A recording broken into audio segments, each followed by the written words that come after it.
Hello everyone, I am Agbo Samuel Odi back on your screen, and in this video it's just a short video where I will be talking about the current news the federal government just released admitting 100,000 persons into learning trading. This is actually big and this is actually good for we traders, and is a form of motivation, making us understand that the government indeed in Nigeria recognize what we are doing and people are out there living off trading.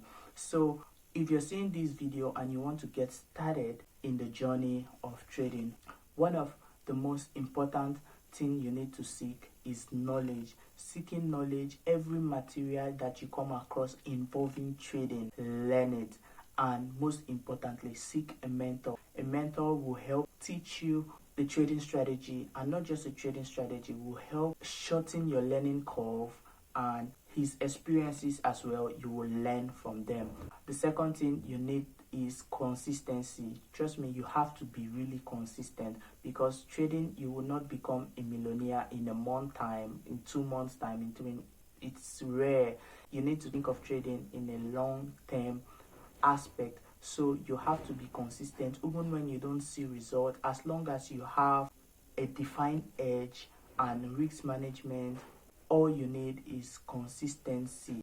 If your emotional discipline is unchecked, so you have to practice every day, and over time you start seeing and spotting patterns that will help you make more informed decision. The truth is that in every endeavor, you don't need to be hasty about instant gratification. You just need to be consistent and let time do its thing. Here in my channel, I post educational and very informative content that would help you navigate your way in the financial world.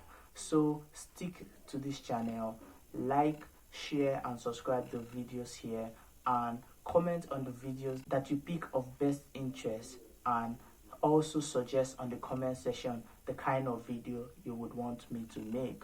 And yeah, I would see you in the other side of profitability. See you in the next video. Peace out.